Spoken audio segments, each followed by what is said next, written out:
Hello everyone. आज हम लोग शुरू करेंगे 13वें प्रकरण से।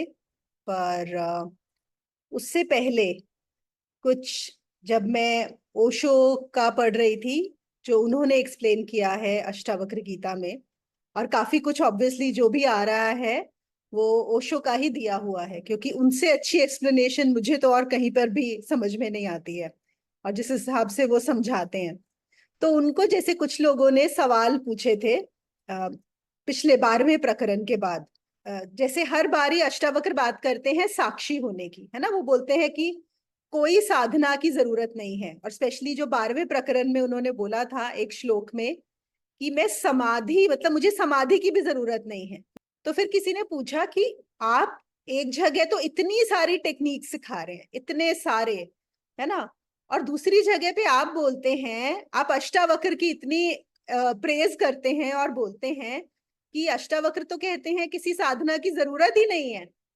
तो हम तो बहुत कंफ्यूज हो गए आपकी बातों से कि हम साधना करें या ना करें, हमें क्या करना चाहिए, हम कहाँ जाएं।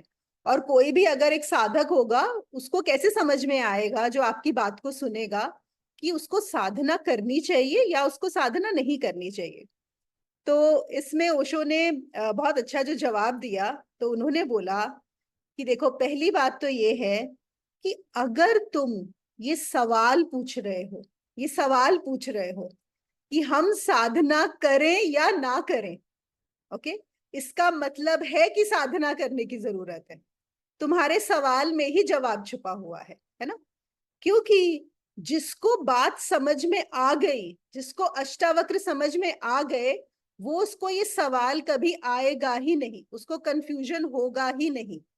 तो अगर तुम्हारे दिमाग में कॉन्फ्लिक्ट है, कंफ्यूजन है, कोई सवाल है, अभी भी कोई परेशानी है, तो सिंपल सी बात है कि तुम्हें अभी साधना करने की जरूरत है। और अगर तुम्हें साधना करने की जरूरत है तो यहां पर तुम अपने अहंकार को बड़ा मत कर लेना। तुम ये सोच के मत बैठ जाना कि नहीं नहीं, मैं तो बहुत समझदार हूं, मुझे साधना की जरूरत नहीं है, क्योंकि अष्टावक्र एकदम, हम बोलते हैं ना, हाईएस्ट लेवल की बात कर रहे हैं। तो हमारा जो मन है वो चाहता है कि जो हाईएस्ट है मैं भी वही पकड़ूं, मैं नीचे की चीज क्यों पकड़ूं, मैं क्यों साधना करूं, है ना। लेकिन वहीं पे गड़बड़ हो जाती है, वही गड़बड़ हो जाती है वहां पे कि आप उतने समझदार अभी, हमको ये जानना कि मैं इतना समझदार अभी नहीं हुआ कि मैं बिना साधना के पहुंच जाऊं। क्योंकि अगर बिना साधना के पहुंच जाना होता तो ये सवाल ही नहीं उठता, ये कोई कॉन्फ्लिक्ट ही नहीं आता। तो अगर दुविधा है, अगर कॉन्फ्लिक्ट है, अगर सवाल है, अगर जरा सा भी कंफ्यूजन है, अगर जरा सी भी अभी सीकिंग बाकी है, तो अभी तुम्हें साधना की जरूरत है। अष्टावक्र सिर्फ उनके लिए हैं जिनकी समझ इतनी पक चुकी है कि अब बिल्कुल भी सवाल भी नहीं उठ रहा, सवाल ही नहीं उठ रहा। ठीक है ना। जैसे हम लोगों ने पिछली बार एक बार बात किया था कि एक जो बच्चा है वो कैसे पढ़ना सीखता है, CAT कैट, वो सीधा कैट नहीं पढ़ पाता, वो पढ़ता है CAT कैट। तो अगर एक टीचर बच्चे को पढ़ा रही है और बोल रही है कि तुम सीधा कैट पढ़ो, है ना, वो बोले मैं सीधा तो कैट पढ़ ही नहीं पाता हूं। तो अगर वो सीधा कैट नहीं पढ़ पाता है तो उसको CAT कैट कर ही पढ़ना पड़ेगा, है ना। तो ये स्टेप है, ये एक स्टेप है। तो ऐसे ही साधना क्या करती है, साधना आपके आपके अंदर जो अज्ञान भरा पड़ा है, जो इग्नोरेंस भरी हुई है, जो कंडीशनिंग भरी हुई है, उसका नाश करती है, उसको धीरे धीरे सफाई करती है। उसकी सफाई होगी तभी आपकी समझ इतनी बढ़ेगी कि आप अष्टावक्र की बात समझ पाएंगे।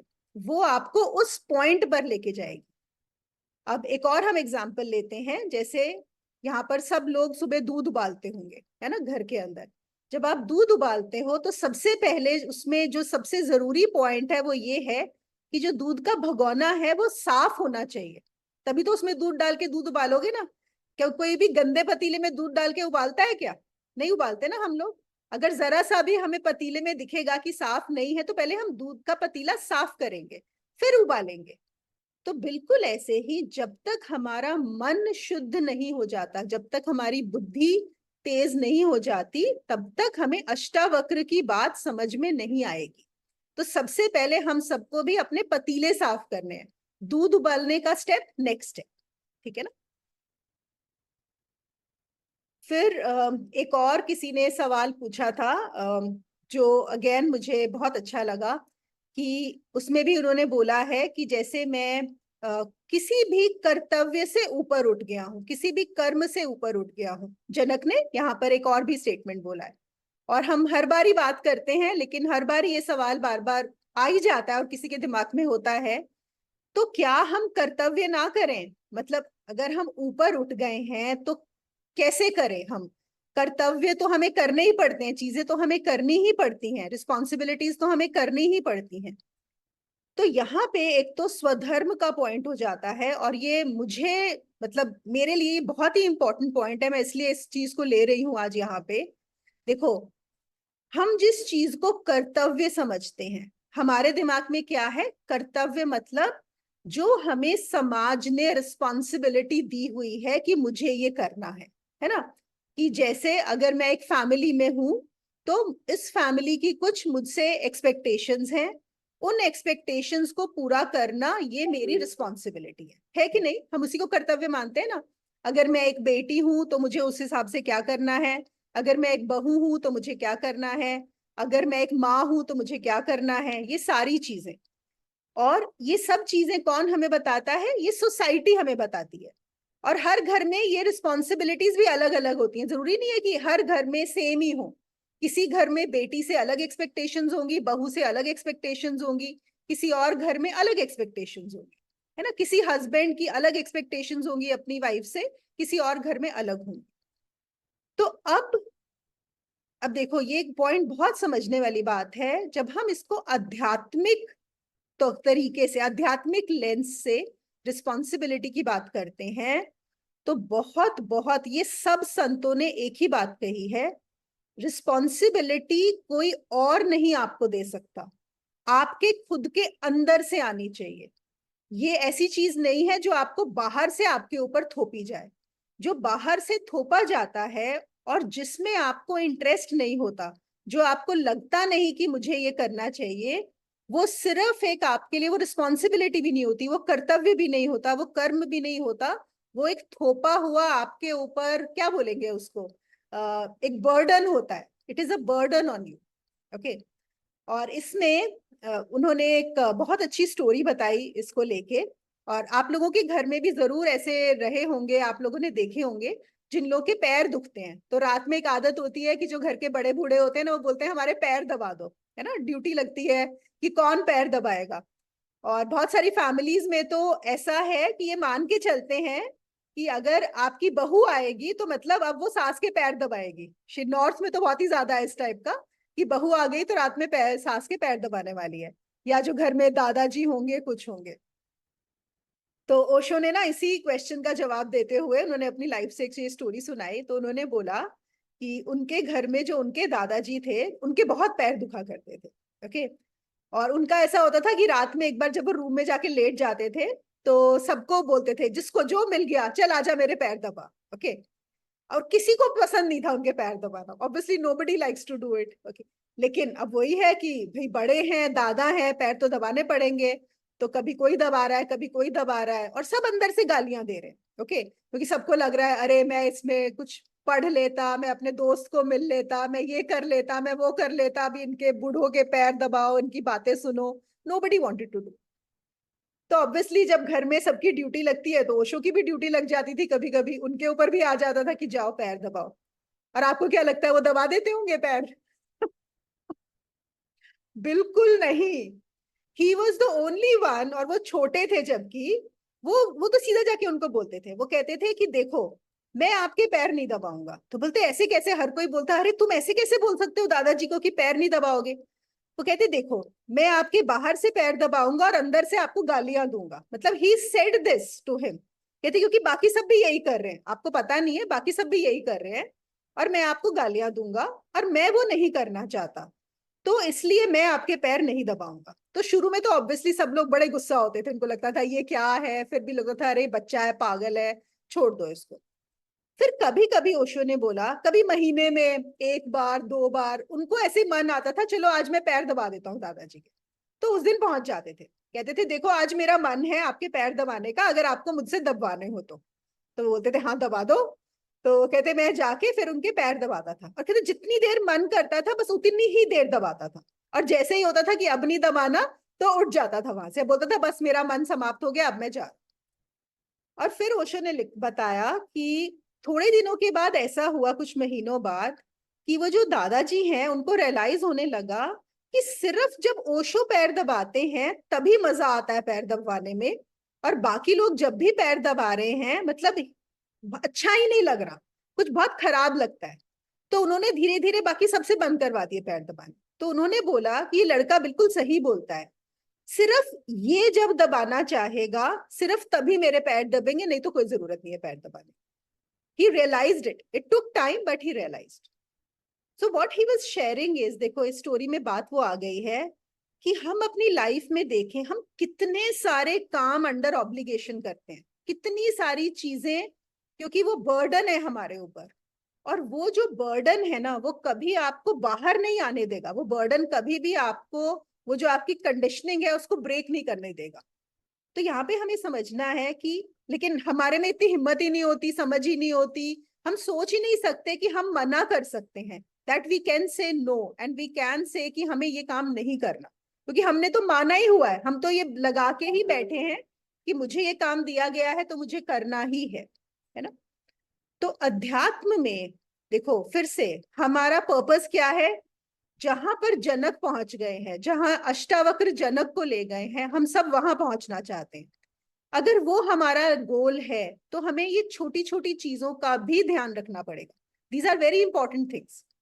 अगर हम अपनी लाइफ में, यहाँ पे मैं आप लोगों को आज एक एक्सरसाइज दूंगी करने के लिए, आप लोग अपना सिर्फ पिछला एक हफ्ता लो, एक हफ्ता या एक महीना बस, और ज्यादा नहीं, और एक लिस्ट बनाओ, लिखो कि कौन कौन सी चीजें हैं जो मैं नहीं करना चाहती थी लेकिन मैंने की।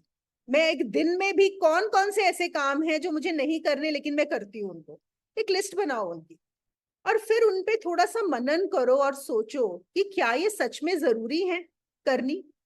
अच्छा फिर क्या होगा, वही चीजें रियलाइज होगी कि अगर हम मना कर देंगे तो लोग डिस्टर्ब होंगे, लोग हमसे नाराज हो जाएंगे, वो हमारे लिए ये नहीं करेंगे, क्योंकि शॉर्ट टर्म में तो हाँ नुकसान होता है। हम ये नहीं बोल सकते कि हम कोई भी एक्शन लेंगे, क्योंकि एक जो हमारा एक सिस्टम बना हुआ है ना, एक स्ट्रक्चर बना हुआ है, एक ढांचा बना हुआ है कि लोगों की हमसे एक्सपेक्टेशंस हैं, हम उनको मीट करते हैं, हमारी लोगों से एक्सपेक्टेशंस है, वो हमारी एक्सपेक्टेशंस मीट करते हैं।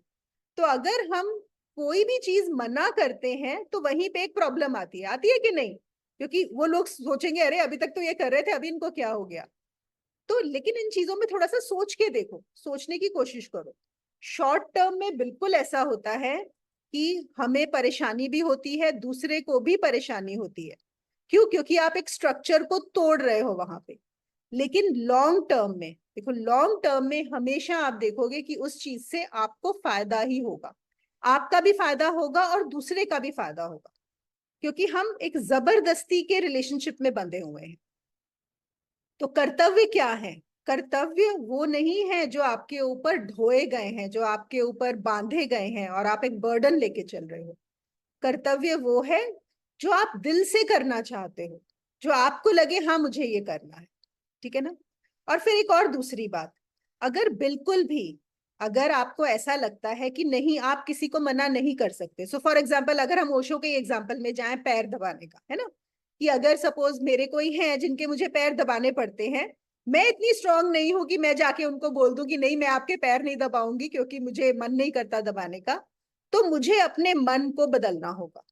तो फिर मुझे ऐसा करना है कि अगर मैं वो काम कर रही हूं, अगर मैं जाके उनके पैर दबा रही हूं, तो मैं एंजॉय भी करूं, मैं मन से करूं।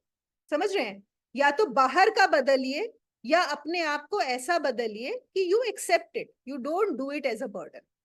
Stop doing things out of burden, that is very important. ये भी चीज आपको स्पिरिचुअल जर्नी में बहुत हेल्प करती है, बहुत सपोर्ट करती अगर किसी को स्पिरिचुअल जर्नी में जाने का ही मन नहीं होगा, वो क्या करे? है।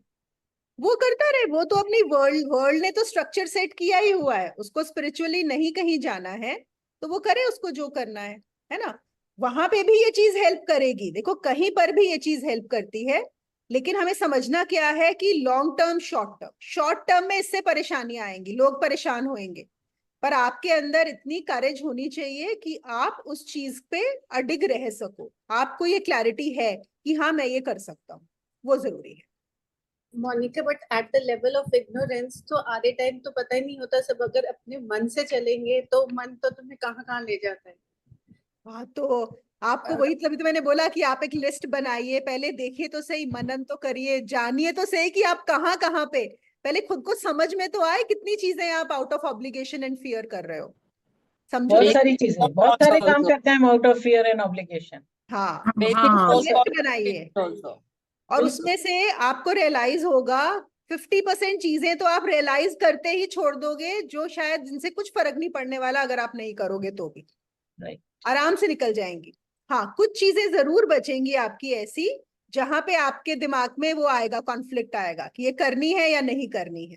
तो जैसे मैंने बोला, या तो आप उनको करना छोड़ दो, या फिर आप अपने मन को इतना वो बदलाव करो कि हाँ मुझे, मैं प्यार से करूं, प्रेम से करूं, ना कि ऑब्लिगेशन के अंडर आके करो। एक चीज तो करनी पड़ेगी, कहीं तो बदलो, या बाहर बदलो या अंदर बदलो।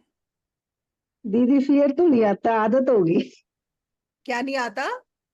फियर तो नहीं है, आदत होगी। फियर नहीं आता अब? फियर नहीं है, पर आदत होगी। आदत हो गई है आदत हो गई। अच्छा, आदत ऐसा हो काम गई। करने की। हाँ देखो, ये भी इतनी कंडीशनिंग है कि अब वो भी नहीं दिमाग में रहा है ना कि फियर भी है कि नहीं है, ये भी नहीं पता पड़। वो सोच ही नहीं ऑब्लिगेशन सकते में ना। भी रहती। देखो यही हमारी कंडीशनिंग्स हैं, हम कैसे कैसे स्ट्रक्चर जो ढांचे में बंधे हुए हैं ना। अभी जैसे कितने लोगों ने यहाँ पे लापता लेडीज देखी है, मैं उसको ओह बहुत ज्यादा ब्यूटीफुल। Yes, रेकमेंड करती हूँ। उसमें याद है वो जो एक लेडी मदर इन लॉ होती है, वो कहती है अच्छा अपनी मर्जी से भी खाना बना सकते हैं क्या, मतलब लेडीज की पसंद का खाना भी बना सकते हैं क्या। ये वैसी बात हो गई है कि नहीं, कि इतनी आदत हो गई है कि अपने बारे में सोचना ही नहीं है, कि वो दिमाग में भी नहीं आता कि नहीं आता भी है तो ये लगता है कि नहीं करना ही है ये, तो लाइक हाँ। तो किसी को यही, ये नहीं कि किसी को अप्रिशिएट करेगा या कोई एक्नॉलेज करेगा, it is nothing like that, but you have to do क्योंकि you are use to that thing like. Correct correct. तो ये जो पर हम छोटी लोग जब, छोटी चीजें हैं। हाँ, हाँ, बोलो। मैंने कहा जब हम लोग किसी ऑब्लिगेशन में काम करते भी है ना, तो मन में कहीं चाह होती है हमारी कि हमको कोई अप्रिशिएट करेगा, इसलिए तो करते हैं, नहीं तो क्यों करेंगे। बिल्कुल। हाँ या तो डर होता है, और या फिर चाह होती है कि हमको अप्रिसिएशन मिलेगा, इसलिए करते हैं। or it can be just to maintain a relationship, Renu. Neither हाँ, out of relationship. fear nor out of appreciation. Just to maintain a relationship. Most of the phone calls that we make to people, out of just 100 out of jobs 50% तो we are doing because we have to maintain the relationship, yes. And 50% we are doing to please other person, not ourselves. तो ये चीजों पे भी ध्यान देना बहुत जरूरी है, क्योंकि आप मनन, आपका स्ट्रक्चर, कंडीशनिंग, हम हर बार बात करते हैं ना, कंडीशनिंग कंडीशनिंग कंडीशनिंग, वो कैसे टूटेंगी कंडीशनिंग्स, कहीं पे तो एक्शंस लेने होंगे ना। तो और मैं ये बता दूं, ये आसान नहीं होता, आपको नुकसान सहने पड़ते हैं इसमें, तो यहाँ पे यस। भी करेज चाहिए कि आपको, आर यू रेडी। अब मैं आप लोग को मेरा ही एक एग्जाम्पल शायद मैं पहले भी दे चुकी हूँ, जैसे मैं फ्रीलांसर का काम करती हूँ, तो कुछ कुछ प्रोजेक्ट्स आते हैं। तो मेरी कंपनी के साथ एक पर्टिकुलर प्रोजेक्ट आया जिसमें मुझे अच्छा नहीं लगा, और बिल्कुल यही बात हुई कि मुझे उसको देख के लगा प्रोजेक्ट को कि अगर मैं ये प्रोजेक्ट करूंगी तो मैं बाहर से करूंगी, एक तो मुझे करने में मजा नहीं आएगा, ऊपर से मैं अंदर से हर टाइम गालियां ही देती रहूंगी जो हमारी प्रोजेक्ट मैनेजर है उसको। और मैंने उसको एग्जैक्टली यही बात बोली, मैंने कहा देखो अगर मैं तुम्हारा ये प्रोजेक्ट करूंगी ना, तो मुझे अंदर से, मैं हर टाइम तुम्हें ही कोस रही होंगी और किसी को नहीं, कि तुमने हाँ कैसे कर दिया ऐसे प्रोजेक्ट को, तो I am not going to do. तो हमारी जो पूरी टीम थी, एक मैं और एक और मेरी कुलीग है, सिर्फ हम दो लोगों ने मना किया। इट वाज अ वेरी, मतलब कुछ प्रोजेक्ट्स आ जाते हैं ना ऐसे जबरदस्ती के, हमने कहा नहीं हम नहीं करेंगे, नहीं किया। और उससे नुकसान हुआ, बिल्कुल नुकसान हुआ, एक तो उस प्रोजेक्ट हमारा गया, उसके अलावा एक दो जो अच्छे प्रोजेक्ट्स आए उस पे भी हमें नहीं लिया गया, क्योंकि अब उनको ये हो गया अच्छा उन्होंने उस पे काम नहीं किया था तो इस पे काम भी नहीं, मत दो उनको। तो वो होता है, ये चीजें ऑब्वियसली किसी लोगों की ईगोज हर्ट होती हैं और ये प्रॉब्लम्स आती हैं, बट आर यू रेडी अंदर से मुझे लेकिन पूरी सेटिस्फैक्शन थी कि हाँ मैंने जो किया ठीक, इट्स ओके।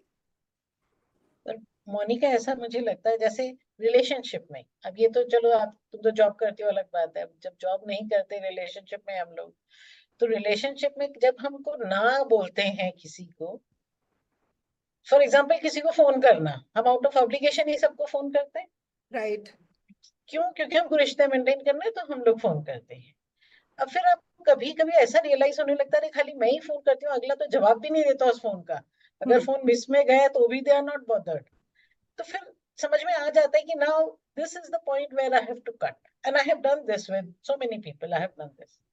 मैंने एक बार फोन किया, 2 बार किया, 4 बार किया, 4 बार फोन करने के बाद मुझे लगता है कि अगले को जरूरत नहीं, this is only about relationship I am talking about, not with the friends, with relations जो हमारे बिल्कुल राइट। नियर एंड डियर होते हैं। तो ऑटोमेटिकली वो हम लोग फोन करना बंद, मैं तो कर मैंने तो मेरे तो हो ही गए हैं, ऑलमोस्ट फोन करना बंद हो ही गए हैं। उस केस में of course we are the loser, we are losing that relation, लेकिन दैट यहाँ पे तो रिलेशनशिप जो है। दूसरे ने, लेकिन रेनू एक और चीज है, यहाँ पे आप बोल रहे हो जब दूसरे ने आपको जवाब नहीं दिया then you refused. I am here talking about maybe दूसरा जवाब दे रहा है और आप अपनी मर्जी से, बिकॉज यू नो ये ऑब्लिगेशन में ही हो रहा है।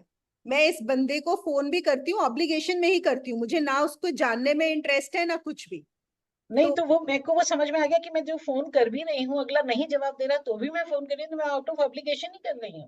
मैं हाँ। इसीलिए कर रही हूँ कि अगले को ये ना लगे कि देखो हमको तो ये बिल्कुल ही नहीं पूछते, तो ओके। उसी लिए कर रही हूँ। लेकिन अब मैंने बंद कर दिया, नहीं होता मेरे से, राइट राइट। हो गया वो ऑटोमेटिकली बंद हो गया, and I don't regret also, although my daughter she always tells me you are doing it wrong.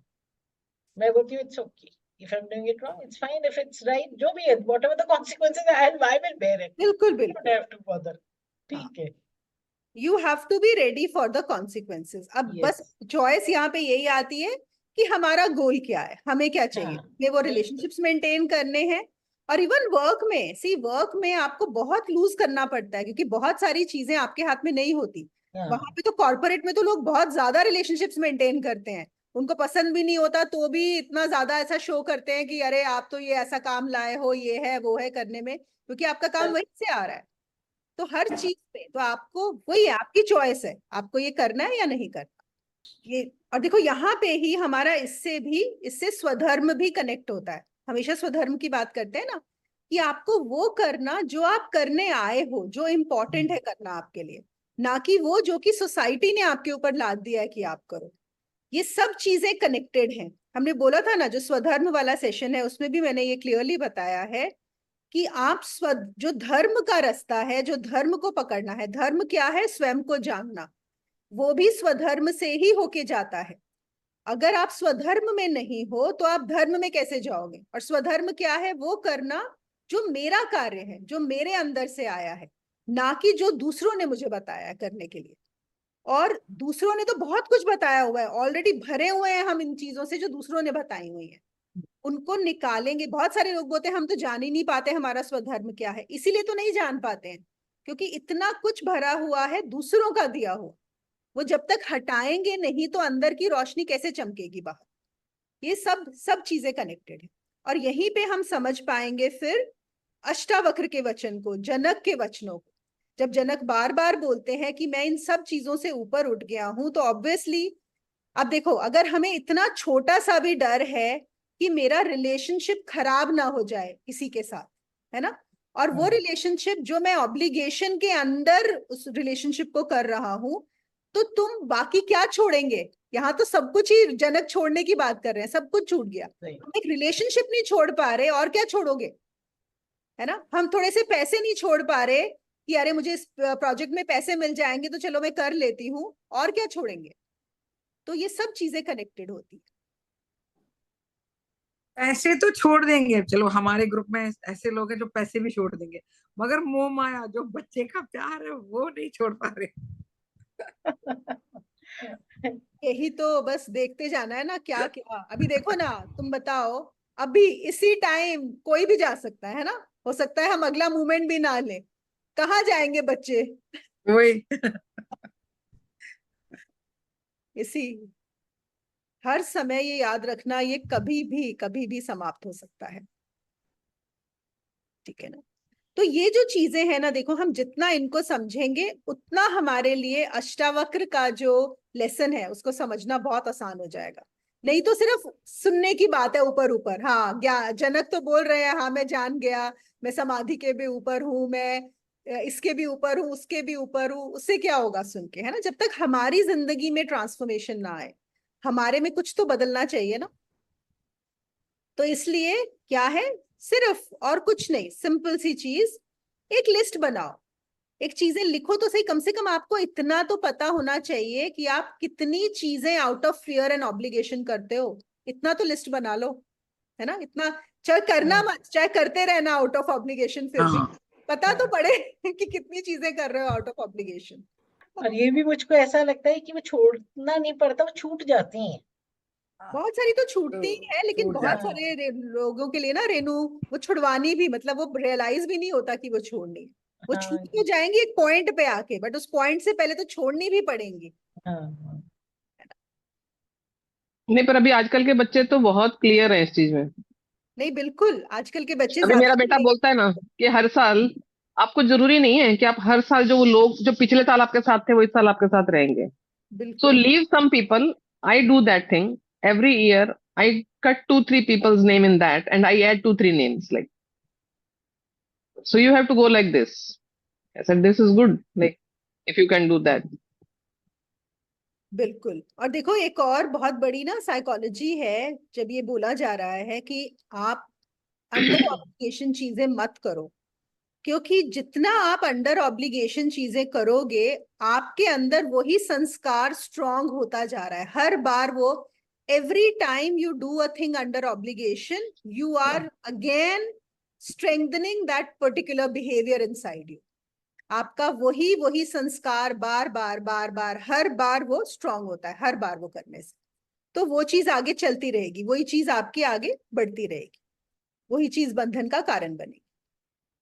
तो जितना आप ये चीजें छोड़ोगे उतना आपके लिए फ्रीडम, उतना आपके लिए समझना इजी हो जाएगा।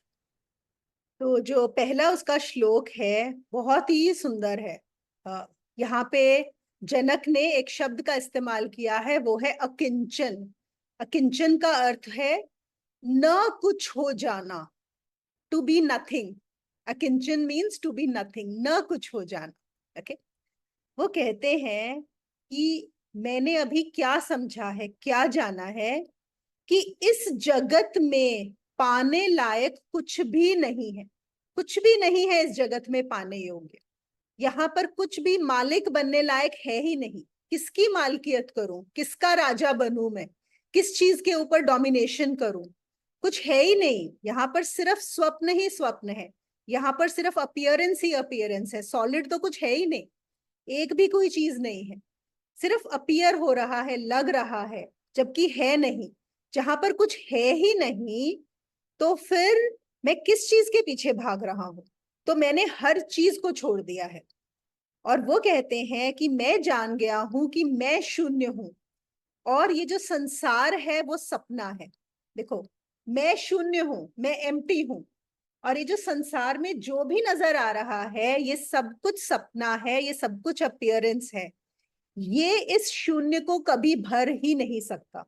It is impossible for this world to fill in this emptiness, it is impossible. तो मैं न कुछ हूं, अकिंचन, मैं न कुछ हूं, मतलब I am nothing. And if I am nothing, there is no way that this world can ever fulfill me. It is impossible. और क्योंकि ये इम्पॉसिबल है, तो इसलिए मैंने इसको छोड़ ही दिया है। I have dropped this world. I have nothing to do with this world anymore. Because I am nothing and this world is an appearance, and this appearance can never fill in. It can never fill in that शून्य। कुछ है ही नहीं, कुछ नहीं है, अकिंचन। एक ना स्टोरी है, कहते हैं कि आप तो को पता होगा, जब अलेक्जेंडर निकला था सब जगह पे पूरे वर्ल्ड को जीतने के लिए, तो दो कहानियां आती हैं अलेक्जेंडर की। एक आती है जब वो एक डायोजनिस थे, शायद उनके गुरु जो थे, जब उनके यहाँ पहुंचे तो उनको पता लगा कि एक गुरु है जो जंगल में रहते हैं और पूरे नंगे रहते हैं। तो किसी ने उनको बोला था कि उनसे जरूर मिलना, तुम अगर वहां उस जगह पर पहुंचोगे तो उनसे जरूर मिलके आना। तो अलेक्जेंडर ने अपने लोगों को भेजा बुलाने के लिए कि जाओ उनको बुला के लाओ कि सिकंदर आया है मिलने के लिए। तो जब लोग आए वहां पे उनको मिलने के लिए गए तो उन्होंने बोला कि वो सिकंदर ने आपको बुलाया है। तो उन्होंने बोला मैं किसी से मिलने नहीं जाता, कोई सिकंदर हो कोई भी हो। तो ही रिफ्यूज्ड कि मैं नहीं जाऊंगा वो मिलने के लिए। और सिकंदर को मिलना हो तो मेरे पास आए, मैं सिकंदर से भी बड़ा राजा हूं। तो जब उनके लोगों ने सिकंदर को ये जवाब दिया तो वो भी, उनको भी बड़ी हैरानी हुई। उनको लगे ऐसा कौन सा आदमी है जो मुझसे नहीं मिलने चाहता, मतलब मैं इतना बड़ा राजा और वो मुझसे नहीं मिलना चाहता। तो उनको एक क्यूरियोसिटी हुई कि ऐसा कौन है, मैं भी जाके मिलता हूँ। तो वो जाके खड़े, वो गए फिर मिलने के लिए। तो जब जाके सामने खड़े हुए तो उस समय, and he was absolutely naked, जंगल में ऐसे ही लेटे हुए थे और धूप ले रहे थे। तो जब सिकंदर जाके सामने खड़े हो गए तो उनकी धूप रुक गई। तो उन्होंने उसको बोला, ए हटो यहाँ से, तुम मेरी धूप को मेरी धूप तुमने जो है बीच में आड़े में आ रहे हो, तुम जरा साइड में हो जाओ। तो Sikandar was even more surprised कि क्योंकि हर कोई उससे इतना डरता है और एक आदमी है जो नंगा पड़ा है यहाँ पे, जिसके पास कोई प्रोटेक्शन नहीं है, और वो बोल रहा है कि तुम मेरी धूप रोक रहे हो, हटो यहाँ से। तो फिर सिकंदर ने कुछ ऐसा बोला कि मैं आपकी, आपको पता है मैं आपकी गर्दन कटवा सकता हूँ, मतलब मैं इतना पावरफुल हूँ, मैं आपको मरवा सकता हूँ। तो उन्होंने बोला हाँ ठीक है, जैसे तुम देखोगे मुझे मरते हुए मैं भी देखूंगा अपने आप को मरते हुए। तो तो सिकंदर और भी हैरान हुआ कि ऐसे कैसे हो सकता है कि मैं तो देखूंगा इन्हें मरते हुए, ये कैसे देखेंगे मुझे मरते हुए। तो he was really taken back. और फिर उन्होंने उसका जो है उनको अपना गुरु बनाया था बाद में। और उन्होंने फिर, उनके गुरु ने उनको पूछा कि तुम क्या करने जा रहे हो। तो उसने बोला मैं पूरा सब कुछ, सारी पृथ्वी को जीतना चाहता हूँ। तो उन्होंने बोला अच्छा, जीत जाओगे फिर क्या करोगे। तो उन्होंने बोला उसके बाद मैं आराम करूंगा। तो उन्होंने बोला अरे अभी आ जाओ, अभी आराम कर लो, है ना, यहीं पे मैं भी आराम ही कर रहा हूँ। जीतने के बाद क्या आराम करोगे, अभी कर लो आराम। देखो इतनी छोटी सी बात है, और हमारे जो अष्टावक्र का मैसेज है ना वो यही है कि अभी यहीं पे है। कि हम लोग क्या सोचते हैं, पहले ये कर लें फिर वो कर लें फिर वो कर लें फिर वो कर लें, फिर उसके बाद रिलैक्स करेंगे, है कि नहीं। हमारी ऑलरेडी लिस्ट बनी हुई है चीजों की। और वो क्या कह रहे हैं, कहीं कुछ करने को नहीं है, कहीं कुछ जाना नहीं है, यहीं पे right now in this moment you can relax, इसी समय। तो वो चीज अगर समझ में आ जाए तो बस हो गया, that is it, that is the end of it. एक और अलेक्जेंडर की यहीं पे कहानी है। एक और, वो एक कबीले में पहुंचे। तो उस कबीले के जो लोग थे, जब उनको पता लगा कि सिकंदर आ रहे हैं, ऐसे बहुत बड़ा एक राजा आ रहा है, तो उनका जो कबीले का राजा था उन्होंने उनको अपने घर खाने पे इनवाइट किया। तो जब सिकंदर पहुंचे खाने पे तो उन्होंने देखा कि सोने की थाली थी, उसके अंदर सोने की ही रोटी थी, और हीरे जवाहरात सब्जियों की जगह रखे हुए थे, और पानी भी जो सोने का ग्लास था और उसके अंदर भी हीरे जवाहरात भरे हुए थे। तो सिकंदर को भूख भी लग रही थी जब वो बैठा खाने। तो उसने बोला कि ये क्या है, ये मैं कैसे खाऊं। तो उन्होंने बोला कि अच्छा आप ये नहीं खाते हैं, कबीले के राजा ने पूछा। कहते नहीं मैं ये तो नहीं खाता हूँ। कहता आप सादी रोटी खाते हैं। उसने बोला हाँ मैं भी सादी रोटी खाता हूँ। कहते अच्छा, हमें तो बड़ी हैरानी हुई। तो आपके जो, आपका जो शहर है, आपका जो देश है, वहां पे क्या सादी रोटी मिलती है। उसने बोला ये कैसा सवाल पूछ रहे हो, बिल्कुल मिलती है। उसने बोला अच्छा सब्जी भी मिलती है। उसने बोला हाँ सब्जी भी मिलती है। कहते पानी भी मिलता है। उसने बोला क्या कर रहे हो आप, मुझे भूख लगी है, खाना दो। तो वो कहते हैं, कबीले का राजा ने बोला अगर आपके देश में रोटी मिलती है, सब्जी मिलती है, पीने को पानी है, सूरज चमकता है, फिर आप क्यों निकले हो ये पूरा का पूरा पृथ्वी को जीतने, आप क्यों, मतलब क्यों, क्या जरूरत पड़ी है, क्या हो जाएगा। कहता हमें तो लगा आप इतना कुछ जीतने निकले हो, इसका मतलब आपके वहां पे रोटी नहीं होती होगी, आपके यहाँ सोने की रोटी खाते होगे आप, इसीलिए आपको ज्यादा पैसे की जरूरत है। कहता हमने तो अपने कबीले का सब कुछ बेच के आपके लिए स्पेशली सोने की रोटी बनवाई, और आप बोल रहे हो आप खाओगे नहीं इसको। तो वो भी बहुत हैरान हुआ होगा कि ये मैं कहाँ फंस गया हूँ, मतलब ये क्या सवाल पूछ रहा है ना। तो यही लेकिन सवाल है पूछने वाले कि कहाँ भाग रहे हैं, किस चीज के पीछे भाग रहे हैं, है ना। खाना पीना सब वही है, लेकिन हमारा ये जो मन है, हमारा अहंकार है ना, रोटी चाहे हमें गेहूं की ही खानी है ना, चलो आजकल तो बाजरे और मिलेट्स की खाते हैं, वो एक अलग बात है, लेकिन हमें खानी है सोने की थाली में, है ना, या हमें खानी है वो एक 5 स्टार होटल में, या जो भी, या हमें यहाँ पे नहीं खानी, हमें पेरिस जाके खानी है, उसके लिए पैसे चाहिए, है ना, उसके लिए हमें बहुत कुछ करना पड़ेगा। तो हमारे जनक क्या बोल रहे हैं कि मैं जान गया हूं कुछ नहीं है यहाँ पर पाने योग्य कुछ भी नहीं है, और क्योंकि कुछ है ही नहीं, और मैं तो हुई शून्य, मैं अकिंचन हो गया हूं, तो मैं मुक्त हो गया हूं। बहुत सुंदर श्लोक है ये वाला। उसके बाद जो दूसरा श्लोक आता है उसमें है कि कहीं तो शरीर का दुख है, कहीं वाणी का दुख है, कहीं मन का दुख है, इसलिए तीनों को त्याग कर मैं पुरुषार्थ में सुखपूर्वक स्थित हूं। ये भी बहुत सुंदर श्लोक है। देखिए, वो कह रहे हैं कहीं तो शरीर का दुख है। अब जो शरीर है वो तो है ही दुखों का घर, है ना, हर समय शरीर में कोई ना कोई प्रॉब्लम तो रहती ही है, और ना भी हो तो क्या पता कब कौन सी प्रॉब्लम क्रिएट हो जाएगी, आ जाएगी, है ना। आज सब कुछ स्वस्थ है, कल सुबह उठोगे पता लगा यहाँ दर्द हो रहा है, वहां दर्द हो रहा है, खांसी हो गई, बुखार हो गया, कोई बीमारी हो गई, कुछ नहीं पता। अब जो जनक कह रहे हैं जो शरीर का दुख है, कि बहुत लोग ज्यादा ही दुखी हैं, हो सकता है कोई अपंग हो, है ना, किसी का हाथ ना हो, किसी की आंख ना हो, किसी का पैर ना हो, किसी को हार्ट की प्रॉब्लम हो, इसी समय भी हो सकता है कितने लोग होंगे जिनको अभी अभी कोई बीमारी हुई होगी और वो हॉस्पिटल की तरफ भाग रहे होंगे, है ना, right now as we are talking, कोई ना कोई इशू किसी ना किसी का चल रहा होगा। तो उन्होंने कहा कि जिसको शरीर का दुख है वो भी दुखी है, लेकिन जिसको शरीर का दुख इस समय नहीं है वो भी दुखी है। देखो कितनी बड़ी बात है। एक है, देखो एक इंसान, लेटेस्ट से इसको अभी हार्ट अटैक आया होगा, अभी अभी कहीं ना कहीं आया होगा, वो अभी भाग रहे होंगे, बड़ी परेशानी होगी, हॉस्पिटल भाग रहे होंगे। लेकिन इतने सारे लोग हैं जिनको हार्ट अटैक नहीं आया, क्या वो सुखी है? एक किसी ने अभी डिस्कवर किया होगा, अभी अभी रिपोर्ट आई होगी कि उसको कैंसर है, और उसका दुख का इस समय कोई बहुत परेशानी हो रही होगी, लेकिन इतने सारे लोग हैं जिनको अभी कैंसर नहीं है, क्या वो सुखी है? वो भी सुखी नहीं है ना। कोई परेशान है इस चीज को लेके कि मैं बहुत कुरूप हूं, है ना, बहुत सारे लोगों को ये लगता है कि मैं सुंदर नहीं हूं, स्पेशली लड़कियों में, क्योंकि ये भावना भरी जाती है। उनको अगर कभी भी आप पूछोगे तो उनके दुख में टॉप प्रायोरिटी में उनको मिलेगा कि उनको ये दुख है कि वो सुंदर नहीं है। लेकिन बहुत सारी लड़कियां हैं जो बहुत सुंदर हैं, क्या वो सुखी हैं जो सुंदर है? कोई इस समय परेशान है लड़की कि मेरा रंग बहुत काला है ना, रंग को लेके भी परेशान होती है, पर जो सारी गोरी है क्या वो सुखी है? मतलब सोचो कि इतने दुख हैं, आप कोई भी अपने शरीर का दुख उठा लीजिए, आप इसलिए दुखी हैं क्योंकि आपको इस शरीर का दुख है। लेकिन जनक बोल रहे हैं जिनको शरीर का दुख नहीं है वो भी दुखी हैं, वो भी कोई सुखी नहीं है। अगर सभी दुखी हैं तो मैं इस दुख को छोड़कर इससे बाहर हो गया, है ना। हर कोई दुखी है।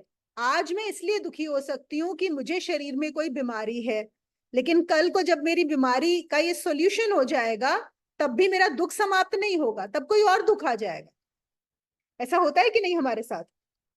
लेटेस्ट से हमारी कोई प्रॉब्लम्स चल रही हैं लाइफ की, कोई भी सिंपल थोड़ी बहुत प्रॉब्लम्स तो सबकी रूटीन में चलती रहती है कुछ ना कुछ।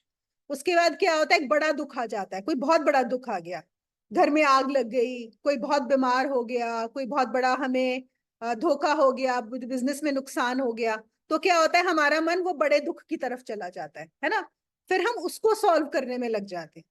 लेकिन जब वो सॉल्व हो जाता है तो क्या हम सुखी हो जाते हैं? नहीं, सुखी तो तब भी नहीं होते। क्यों? वो सॉल्व होगा लेकिन हमारे जो रोजमर्रा के दुख चल रहे हैं वो तो चलते ही रहेंगे, है ना। फिर वो कहते हैं कि पहला दुख उन्होंने दिया शरीर का दुख, फिर दूसरा दुख देते हैं, वो बोलते हैं वाणी का दुख। वाणी मतलब जो हम बोलते हैं, बात करते हैं। फिर से सेम चीज अप्लाई करेंगे। बहुत सारे लोग इसलिए दुखी हैं कि उनको बुद्धि नहीं है। कोई इसलिए दुखी है कि वो गूंगा है, बोल ही नहीं सकता। कोई इसलिए दुखी है कि वो बोल सकता है लेकिन ढंग की बात ही नहीं, कुछ करनी आती, बुद्धि नहीं है, जो बोलता है दूसरों को दुखी कर देता है या कुछ गलत ही बोल देता है ना, ऐसे लोग भी दुखी होंगे। लेकिन बहुत सारे ऐसे लोग हैं जिनके पास वाणी है, जो बोल सकते हैं, जो अच्छी बातें भी बोलते हैं, जिनके पास बुद्धि भी है। क्या वो सुखी हैं? क्या वो सब लोग सुखी हैं? नहीं, ऐसा भी नहीं है।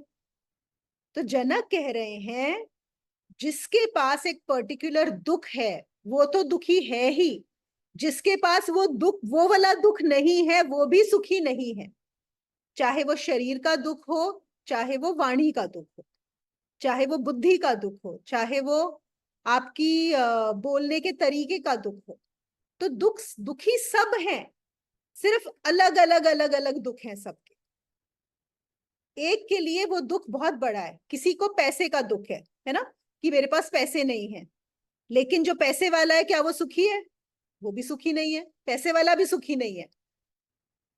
तो किसी को भी देखो सब दुखी हैं। फिर मन के दुखों का तो कोई अंत ही नहीं है ना, मन से तो सभी दुखी हैं, सबके सब हर समय दुखी हैं।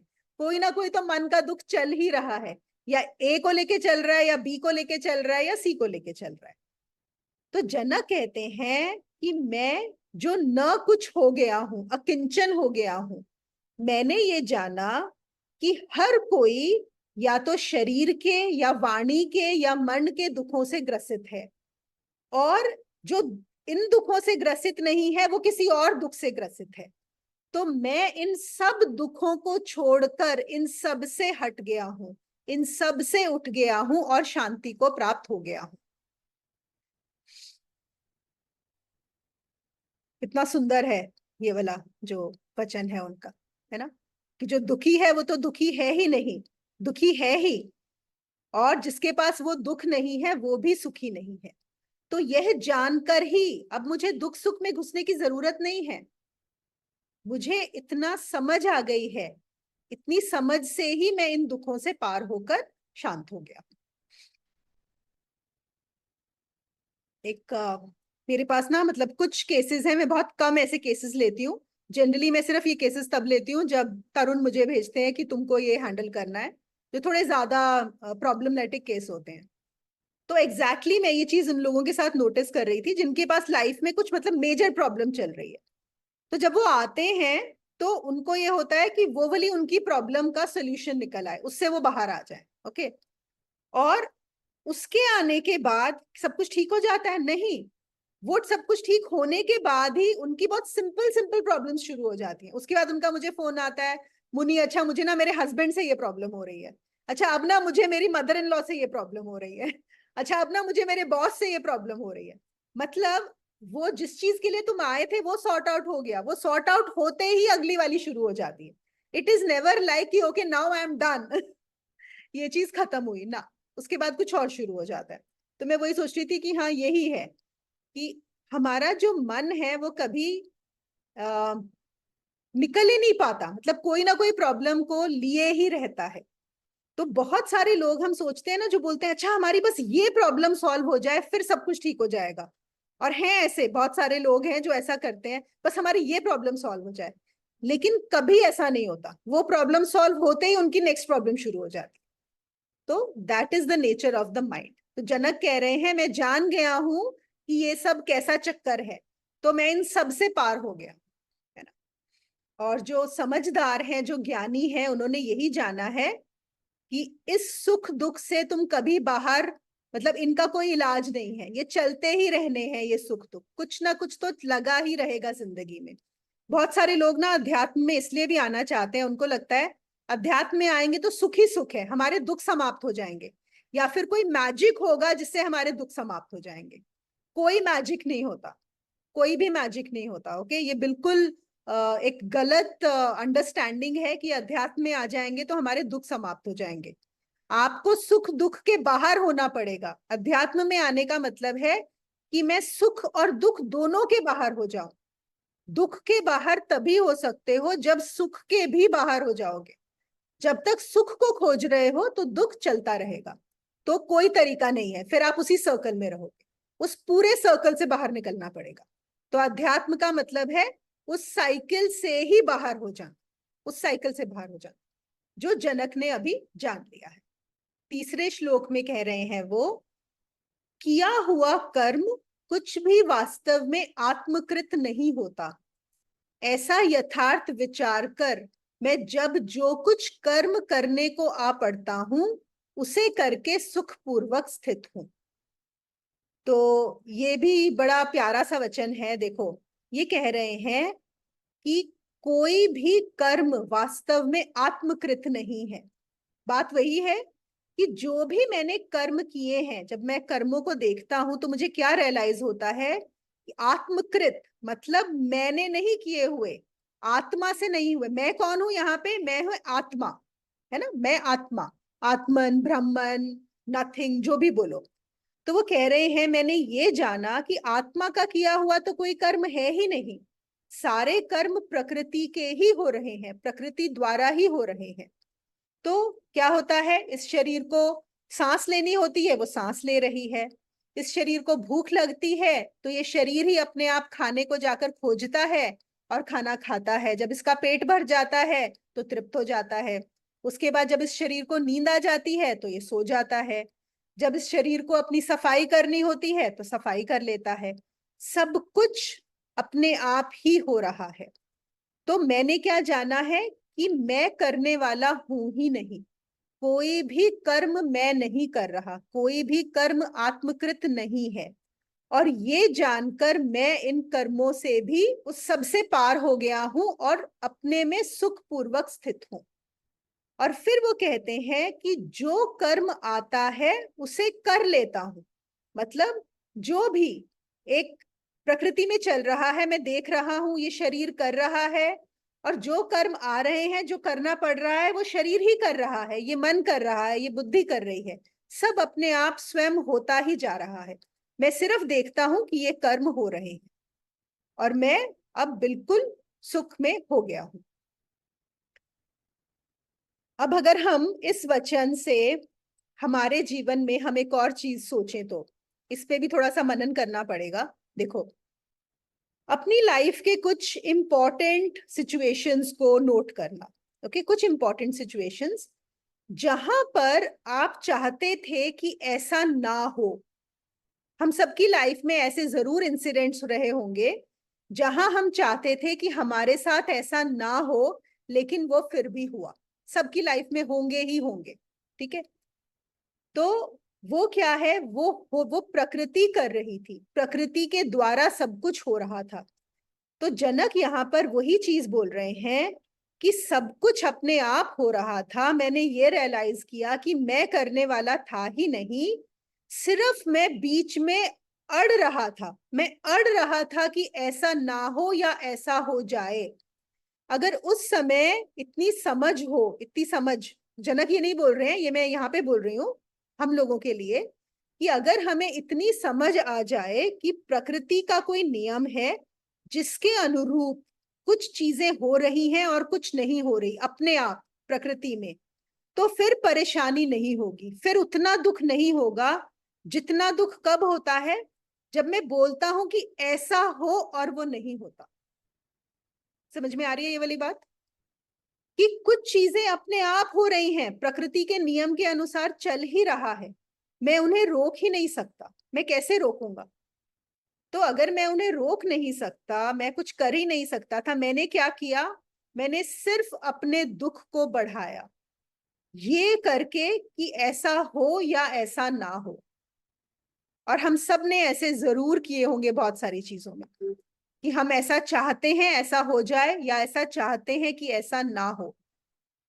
तो वो कह रहे हैं यहाँ पर कि मैंने ये जान लिया है, विचार करके मैंने ये जाना है कि असल में कोई भी कर्म आत्मकृत नहीं है। तो क्यों परेशान हो बीच में? अपने दुख को कम कर लो। कैसे दुख को कम कर लो, पीड़ा को बचा लो, कि बस जो होना है उसको होने दो। कर्ता बनने की कोशिश मत करो, ये मत दिखाने की कोशिश करो कि मैं दिखा के दूंगा, मैं इस चीज को बदल दूंगा, मैं ऐसा कर दूंगा, या मैं ऐसा नहीं होने दूंगा। यहाँ पर सिर्फ और सिर्फ अहंकार आ रहा है, यहाँ पर सिर्फ कर्ता भाव आ रहा है। जो चीज तुम्हारे हाथ में नहीं है वो नहीं हो सकते। इसी के आगे जो उनका अगला श्लोक है, चौथा श्लोक, कर्म और निष्कर्म के बंधन से संयुक्त भाव वाले शरीर में आसक्त जो योगी है, मैं इस देह के संयोग वियोग से सर्वदा पृथक होने के कारण सुख पूर्वक स्थित हूं। यहां पर भी, यहां पे बात कर रहे हैं, पहले उन्होंने क्या बोला कि किया हुआ कर्म आत्मकृत नहीं होता। यहां पर वो कह रहे हैं कि मैं कर्म और निष्कर्म दोनों के बंधन से मुक्त हो गया हूं। तो कर्म क्या है? देखो, एक वो यहाँ पे बात अगर हम समझें कि जिसको हम बोलते हैं कि कर्म, जो हम सोचते हैं कि वर्ल्डली एक्शंस हम लोग कर रहे हैं, कर्म कर रहे हैं, या फिर हम कुछ चाहते हैं इस संसार में कुछ पाने के लिए, उसकी तरफ कर्म कर रहे हैं। और निष्कर्म है कि अब हम संसार में कुछ नहीं चाहते, लेकिन हम समाधि में स्थित होना चाहते हैं। अब हम कुछ आध्यात्मिक चाहते हैं, अब हम कुछ नॉन वर्ल्डली चाहते हैं। तो या तो इंसान कर्म किस में कर रहा है? संसार को पाने के लिए, या फिर वो कर रहा है स्वयं को पाने के लिए, समाधि को पाने के लिए। तो एक हुआ भोगी और एक हुआ योगी, हम ऐसा भी बोल सकते हैं। भोगी भी कर्म कर रहा है और योगी भी कर्म कर रहा है। और फिर से जनक की बात बोलने से पहले, हम अगर अभी योगी हैं तो हमें ये योगी वाले कर्म करने हैं, ठीक है। लेकिन जनक क्या बोल रहे हैं कि मैं दोनों से ही फ्री हो गया हूं, दोनों से ही मुक्त हो गया हूं, क्योंकि कर्म दोनों जगह हो रहे हैं। देखो, जो भोगी कर्म करता है वो भी सोचता है कि अच्छा, मैं अगर ये वाला काम करूंगा तो मेरी प्रमोशन हो जाएगी, मुझे इतने पैसे मिल जाएंगे। अगर मैं ये मेहनत करूंगा तो मेरी बेटी की शादी अच्छी जगह हो जाएगी, मैं अच्छा घर बना लूंगा, मैं अच्छी जगह घूमने चला जाऊंगा, मैं ऐसे प्लानिंग करूंगा तो मैं ऐसे पैसे बचा लूंगा, है ना। वो हर चीज संसार के दृष्टि से भोगने के लिए कर्म कर रहा है। वो फिक्र कर रहा है किसकी? इस देह की, और इस देह को कैसे आराम मिले, सब सुख साधन जुटा रहा है। और फिर क्या है? एक है योगी। योगी क्या कह रहा है कि मैं आसन जमा लूं, मैं क्रिया कर लूं, मैं साधना कर लूं, मैं हठ योग कर लूं, मैं श्वास पर काबू कर लूं, मैं समाधि को पालूं। लेकिन दोनों ही चेष्टा में लगे हैं, दोनों ही संकल्पधारी हैं, दोनों ही कर्म कर रहे हैं, ठीक है ना। तो दोनों कर्म कर रहे हैं, भोगी भी कर्म कर रहा है और योगी भी कर्म कर रहा है। और अष्टावक्र जनक कह रहे हैं मैं दोनों से ही मुक्त हो गया, भोगी से भी और योगी से। मेरा एक क्वेश्चन है। हाँ जी, हाय रीना, बोलिए। ज्ञान और समाधि इसमें क्या मतलब क्या डिफरेंस है? विशुद्ध ज्ञान मतलब जो ज्ञान हो जाता है, हाँ, और एक समाधि। बिल्कुल बिल्कुल। देखो, जो समाधि है, पहले तो हम समझ लेते हैं कि क्या होता है। समाधि मतलब समाधान, समाधान मतलब सॉल्यूशन, ठीक है ना। और समाधान कहाँ मिलता है? मन के पार जाने में। जो सब समाधान है वो मन के पार ही है। उससे पहले कोई जो मन है ना, जो हम जैसे अभी भी बात कर रहे थे, मन हमेशा कुछ ना कुछ परेशानी लेकर ही चलता है। तो समाधि का जो महत्व है वो होता है योग मार्ग पे, कि एक ऐसी स्थिति में पहुंच जाना जहां पर मन भी ना हो, न शरीर हो न मन हो, आप हो लेकिन न शरीर हो न मन हो। और उसको, जो वो एक समाधि की स्थिति बोली जाती है। एक ये रियलाइज कर लेना अपने अनुभव से कि ना मैं ये शरीर हूं ना मन हूं, है ना। ये हुआ समाधि, ठीक है। और ज्ञान क्या है? ज्ञान है जान लेना कि मैं कौन हूं। मैं मतलब जो मैंने समाधि में अपने आप को देखा, जो जाना, वो भी कौन है। और जो मुझे ये शरीर और मन नजर आते हैं, जो मुझे ये संसार नजर आती है, वो भी क्या है, दोनों को जान लेना। और दोनों से कि मेरा इन दोनों से क्या रिलेशन है, उसको जान लेना, ठीक है। ये हुआ ज्ञान। हाँ, ज्ञान तो समझ आ गया, समाधि अब समझ आ गई। समझ में आ गया। हाँ। और फिर हम बोलते हैं कि जो ज्ञान में रह सकता है, अगर आप ज्ञान में रह सकते हो तो आप हमेशा समाधि में ही हो। समाधि में रहो, क्लियर, ठीक है। तो समाधि का मतलब वो तो ऐसा लगता था कि वो तो आंख बंद गए समाधि में चले गए, कितने कितने दिनों तक वो समाधि बोल देते हैं। पर आपकी बात ठीक है कि समझ, तो जो आप बोल रहे हो कि जो कई लोग समाधि में, जैसे हम ऑटोबायोग्राफी ऑफ अ योगी पढ़ते हैं जो बुक है ना, उसमें बहुत सारे ऐसे अनुभव दिए हैं, जैसे योगानंदा जी का अनुभव दिया है, या लहरी महाशय की जब दीक्षा हुई तब उनका जो अनुभव दिया है, वो सच में समाधि में ही चले गए थे। तो वो समाधि कौन सी होती है? जहां पर न शरीर है, न मन है, ना ये संसार है ना, वो स्थिति, उसको योग में समाधि बोला जाता है। लेकिन वो भी टेम्पररी स्टेट है। तो वो समाधि भी एक स्टेज है ज्ञान को पाने की। उसके बाद ज्ञान को पाना बहुत आसान हो जाता है ना। तो मोनिका वो भी एक मेडिटेशन स्टेज है उस मतलब तो उस लेवल की? मेडिटेशन स्टेज नहीं होती रश्मि। जब हम हाँ। मेडिटेशन की बात करते हैं, ध्यान का मतलब क्या होता है? जो हम सोचते हैं ना, हम सोचते हैं हम आंख बंद करके बैठे हैं और हम कहीं पे ध्यान लगा रहे हैं, तो हम बेसिकली अटेंशन लगा रहे हैं, है ना। या तो मैं यहाँ देख रही हूँ, या मैं अपने गुरु के बारे में सोच रही हूँ, या मैं जिसे कराती में बोलती हूँ, अच्छा चांद के बारे में सोचो, यहाँ लेके जाओ, वो कुछ नहीं है, हम अटेंशन को फोकस कर रहे हैं। जो असल में ध्यान लगता है वो है जब ध्यान करने वाला ना रहे, तब होता है ध्यान। असल में वो ध्यान, जो मेडिटेशन एक्चुअल होता है, जब जो कर रहा है ध्यान को वो ही ना रहे। देखो मतलब जैसे बॉडी फील मत हो, है ना, कि मैं बॉडी के साथ बैठा हूं करके, ऐसा फील ना हो, और है वो जिंदा। देखो मैं एक और चीज से समझाती हूँ। हाँ। सपोज सोचो कि कोई और है ऐसे लोग जो कभी सोते नहीं है, उनको नींद ही नहीं आती। ओके, सोए नहीं है वो, है ऐसे कई लोग, आप गूगल में भी ढूंढोगे आपको मिल जाएंगे। ओके, अब वो लेटे हुए हैं आंख बंद करके, आप भी लेटे हुए हो, आप सोए हुए हो। वो सोचेंगे रश्मि भी सोई हुई है, मैं भी सोया हुआ हूं, है ना, मैं लेटा हुआ हूं। लेकिन कौन सोया हुआ है? आप सोए हुए हो कि वो सोए हुए हैं? अगर वो जगा है और वो सोच रहा है कि मैं भी सोया हुआ हूं और रश्मि भी सोई हुई है, वो सोया हुआ है कि जगा हुआ है? जगा हुआ है। जगा हुआ वो नहीं, रश्मि को बोलने दो, बाकी को तो पता है उसका आंसर। वो जगा हुआ है ना, तभी तो उसको पता चला कि मैं सोई हूँ। जगा हुआ है ना। हाँ। अगर उसको पता है, अगर वो ये सोच रहा है कि मैं सोया हुआ हूं, तो इसका मतलब वो सोया हुआ नहीं है ना। हाँ, जब नहीं है। वो रहेगा ही नहीं, समझ तभी गई। तो नींद आएगी ना, तभी तो बोलेंगे कि सोया हुआ है। हाँ, ऐसे समझ गई। ही ध्यान में जब ध्यान करने वाला ही नहीं रहेगा तभी ध्यान होता है।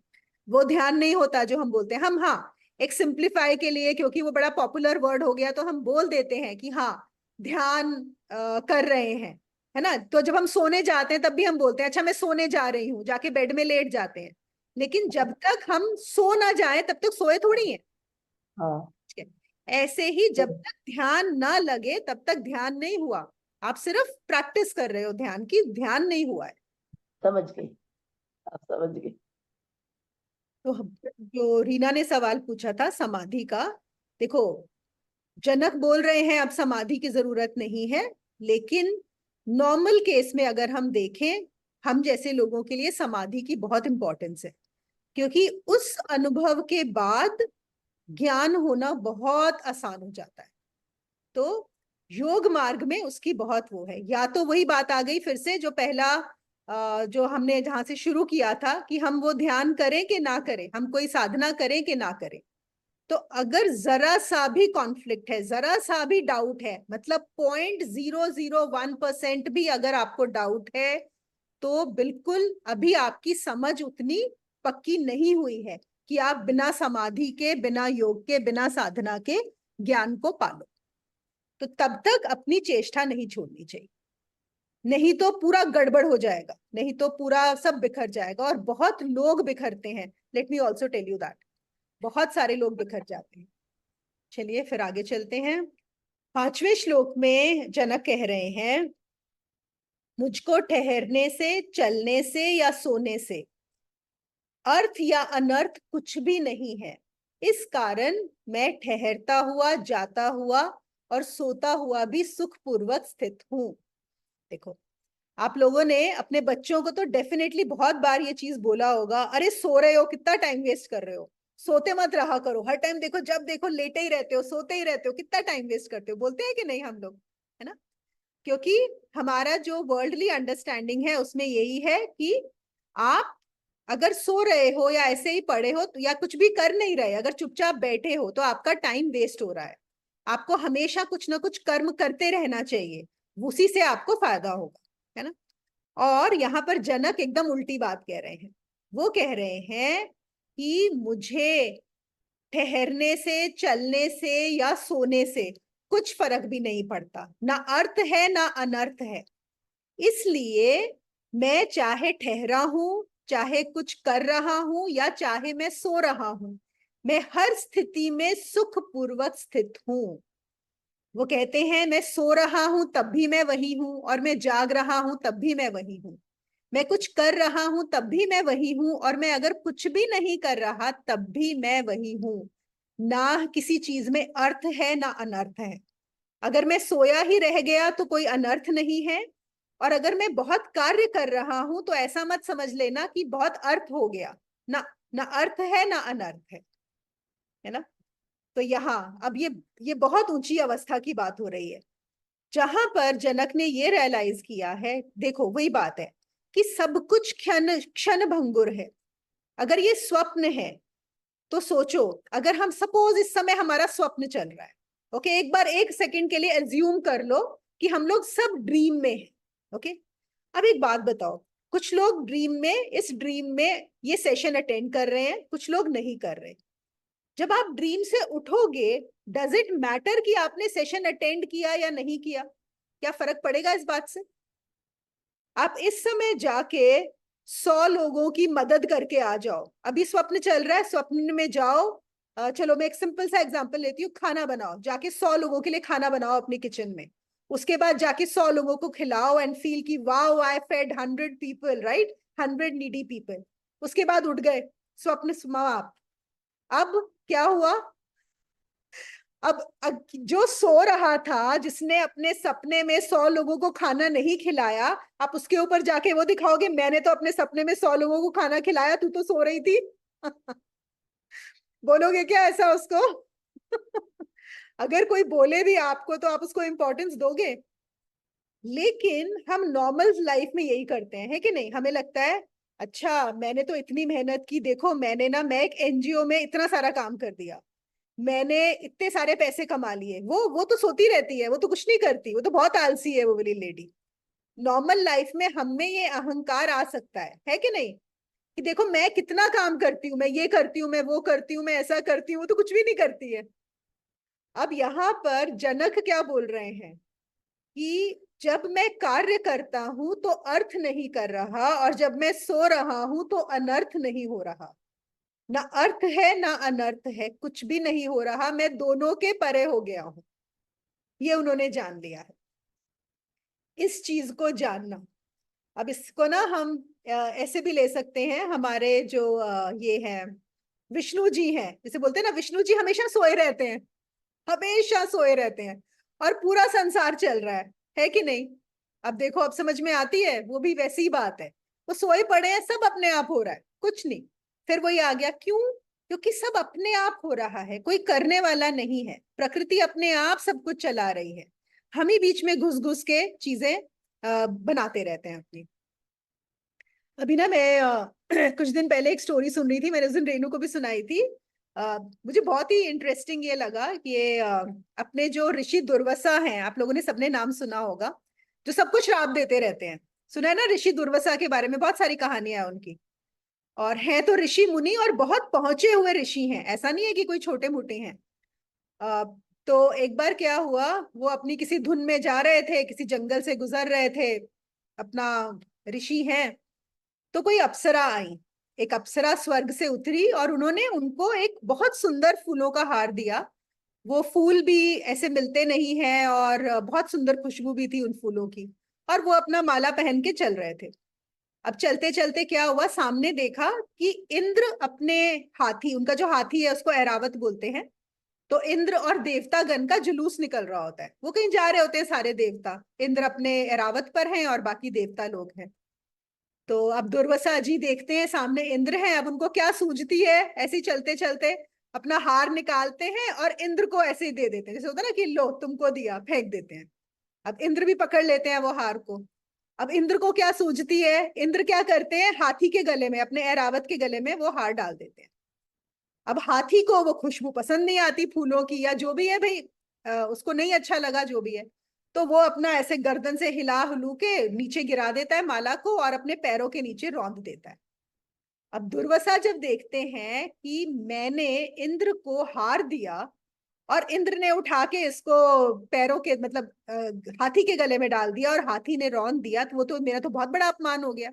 उनको तो गुस्सा आ जाता है और ये तो है ही गुस्से वाले, और वो श्राप दे देते हैं तभी और पीछे सारे देवता लोग भी होते हैं, तो श्राप दे देते हैं कि इसी वक्त इंद्र, तुम तीनों, जो तुम्हारे तीनों लोग हैं जिनके तुम राजा हो, तुम्हारी सारी पावर्स खत्म और तुम अब यहाँ के राजा नहीं रहोगे, और जितने भी देवता हैं उनकी भी सारी पावर्स खत्म इमीडिएटली, मतलब with in 1 second he gives that. और उसी समय इंद्र की सारी पावर्स खत्म हो जाती हैं, सारे देवताओं की सारी पावर्स खत्म हो जाती हैं, और जो असुर होते हैं उनको तो हमेशा पता होता है, वो तो हमेशा वेट कर रहे होते हैं कि कब क्या होगा, है ना, इंद्र का सिंहासन जीतना होता है। तो असुर आके अटैक कर देते हैं और पूरा देवलोक स्वर्ग असुरों के अंडर आ जाता है। तो अब आप सोचो, खड़े खड़े ना कुछ था ना कुछ नहीं, ऐसे ही चल रहे थे और हो गया ये सब। फिर जब इंद्र, सारे देवता हार जाते हैं इंद्र, तो वो जाते हैं ब्रह्मा जी के पास कि अरे हमारे साथ तो ऐसा बुरा हो गया। ब्रह्मा जी बोलते हैं मैं तो कुछ नहीं कर सकता, अब आप विष्णु जी के पास जाइए। तो विष्णु जी को उठाया जाता है, तो विष्णु जी देखते हैं, वो बोलते हैं हाँ तुम्हारी पावर्स तो सब चली गई हैं, और वो पावर्स अब तुम्हें तभी मिल सकती हैं अगर तुम अमृत पान करो, सिर्फ अमृत पीने से ही तुम्हारी पावर्स वापस आएंगी। तो अब होता है अमृत कहाँ पे मिलेगा, तो पता लगता है वो तो समुद्र के अंदर दबा हुआ है, तो अब समुद्र का मंथन करना पड़ेगा। तो अब समुद्र का मंथन करना पड़ेगा, तो देवताओं में इतनी भी ताकत नहीं है कि वो अकेले कर लें, उसके लिए उनको असुर लगेंगे। तो फिर वो लोग एक स्ट्रैटेजी बनाते हैं कि अच्छा अब फिर हमें असुरों को क्या करना पड़ेगा, तो ये लगता है कि असुरों को बोलेंगे कि जो अमृत पान है वो तुमको दिया जाएगा, नहीं तो असुर क्यों करेंगे उनकी हेल्प देवताओं की।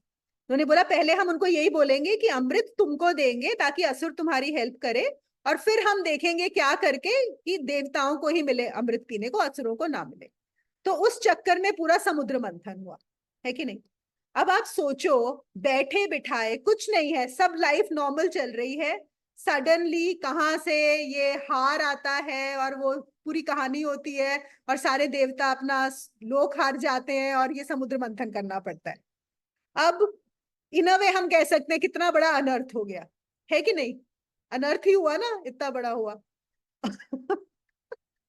और अगर अब जनक की बात सुनो, देखो तो क्या है, बस चल रहा है, कुछ ना कुछ खेल प्रकृति का चलता ही रहेगा, ऐसा ही है। और हमारे पुराणों में, वेदों में ये कहानियां यही बताने के लिए दी गई हैं कि तुम इतने स्ट्रेस में मत आ जाओ। ओके, कुछ नहीं पता, देखो यहाँ ये जो हमारी दुनिया है, ये जो माया है, इतनी मिस्टीरियस है, कुछ नहीं पता कब क्या होने वाला है। एक सेकंड में रंक को राजा बना देना या राजा को रंक बना देना कोई बड़ी बात नहीं है। देखो दिन आता है, रात आती है, कुछ एफर्ट नहीं करना पड़ता। रात, आप शाम को बैठ के ध्यान नहीं करते हो कि रात आ जाए, ना रात को जब सुबह होने वाली होती है तो रात में बैठ के कुछ एफर्ट करते हो कि सुबह आ जाए, अपने आप हो रहा है सब कुछ, है ना।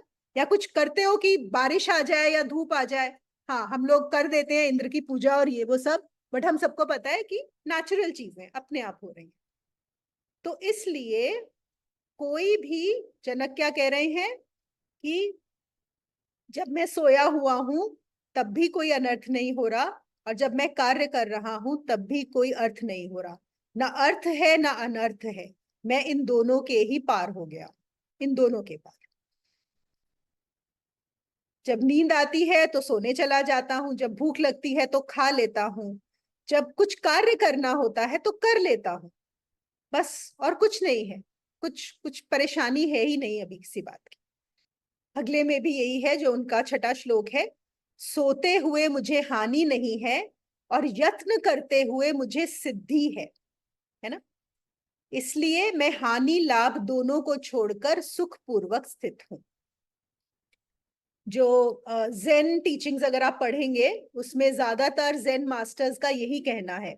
तो उनको कोई पूछता है ना कि जैसे वो है कि what do you do after enlightenment, so he said before enlightenment chop wood carry water, after enlightenment chop wood carry water, है ना। फिर और जेन मास्टर्स हैं जिनसे पूछा गया कि अच्छा अब तो आप एनलाइटेंड हो गए, अब आप क्या करते हैं, तो उन्होंने बोला कि जब भूख लगती है तो खाता हूँ, जब नींद आती है तो सो जाता हूँ, बस और कुछ नहीं करता.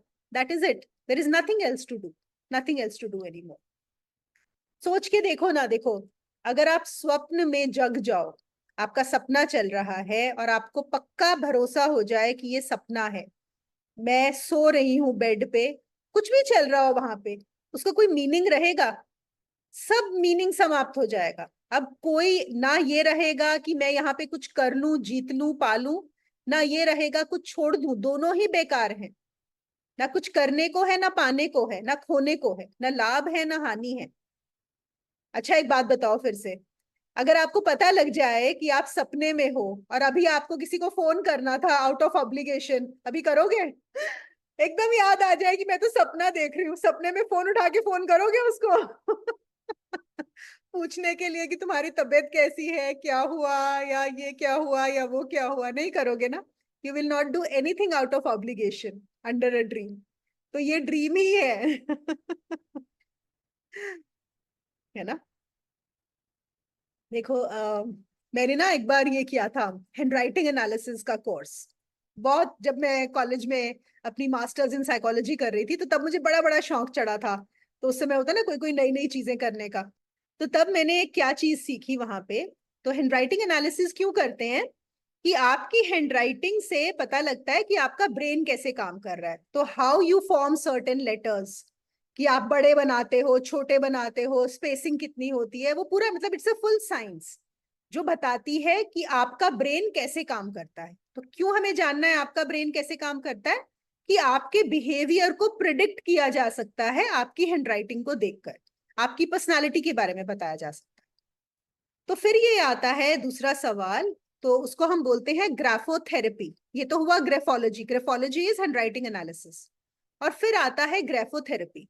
लाइक सपोज अगर मेरा एक पर्टिकुलर ट्रेट है, ठीक है, और उस ट्रेट में ऐसा है कि सपोज मैं बड़ी नैरो माइंडेड, और मैं नैरो माइंडेड हूं तो मैं बहुत छोटे लेटर्स और बहुत नैरो लेटर्स बनाती हूँ. ऐसा है नहीं, मैं सिर्फ एक एग्जांपल दे रही हूँ आप लोगों को, इसी से एनालाइज करने मत बैठ जाना कुछ भी.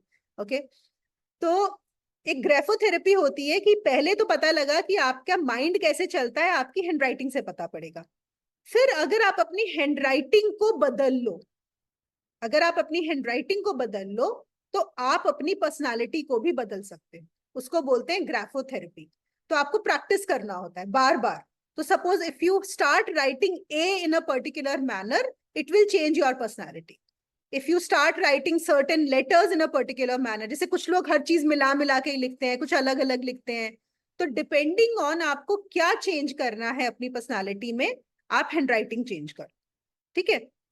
अब मैं ये क्यों एग्जाम्पल आप लोगों को बता रही हूँ, जैसे मैंने बोला कि अगर सपने में आपको याद आ जाए कि मैं सपना देख रही हूं, तो आप out of fear and out of obligation phone नहीं करोगे, है ना. अब हमको उल्टा भी यहाँ पे ये करना है कि अगर मैं आउट ऑफ फियर और आउट ऑफ ऑब्लिगेशन फोन करना बंद कर दूंगी तो शायद मुझे याद आ जाए कि ये सपना है. समझ में आया कनेक्शन? आया कि नहीं आया? नहीं आया. फिर से बताती हूँ. देखो दो चीजें हैं. मैंने क्या बोला? एक है कि मैं एक तरह से कैसे लिखती हूँ ए, क्योंकि मेरी पर्सनालिटी एक टाइप की है. ये समझ में आ गया था?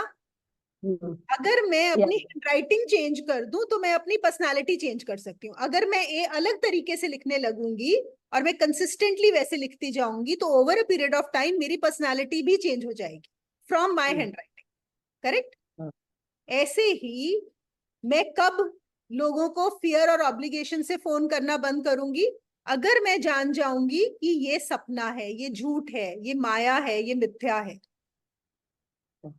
अगर आप सपने में हो रात में और आपको पक्का पक्का लग जाए कि आप सपना देख रहे हो और आप अभी किसी को ना फोन करने वाले थे, आपको बिल्कुल मन नहीं करता उससे बात करने को, लेकिन आपको फिर भी फोन करना था कि अरे तुम्हारे ये कोई हॉस्पिटल में थे या ऐसा था या वैसा था, आप सपने में फोन करोगे क्या? एक बार याद आ गया कि मैं ये सपने में हूं, नहीं करोगे ना वो चीज.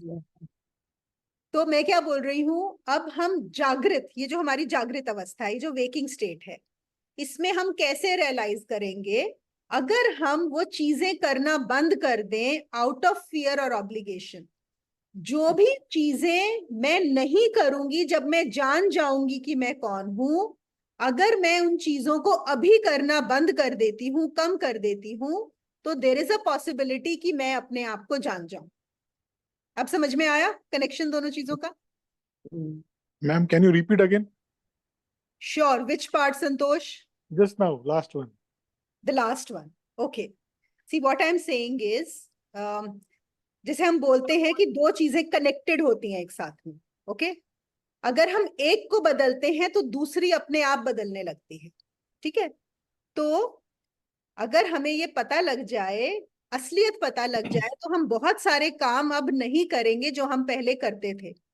तो मैं ये बोल रही हूं, अगर हम वो काम अभी करना छोड़ दें जो हमें, अभी तो हमने सुना है कि ये काम नहीं करते, तो अगर हम ये काम अभी करने छोड़ दें तो देयर इज अ पॉसिबिलिटी कि मैं अपने आप को जान जाऊं, क्योंकि वो दोनों चीजें कनेक्टेड हैं एक दूसरे से। हाँ, बराबर है। तो इसमें और एक मेरा क्वेश्चन था। हाँ, तो एक बात है, साक्षी is only a witness, right, right? So once you are in witness, you will not interfere into whatever is going on, absolutely, right? Just look at as a movie.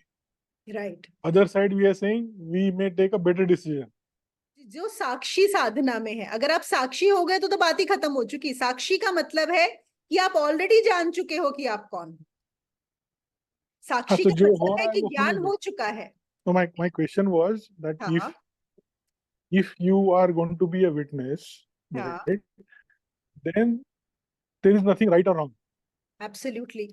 जो हो रहा है वो होने दो। अभी उस पे भी shall we interfere and say ये ठीक नहीं है, ये नहीं करना चाहिए?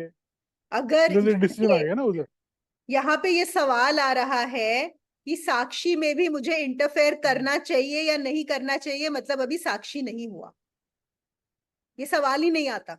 हाँ, so no, that was the question, because just now we said that things will improve, right? Our responses will improve.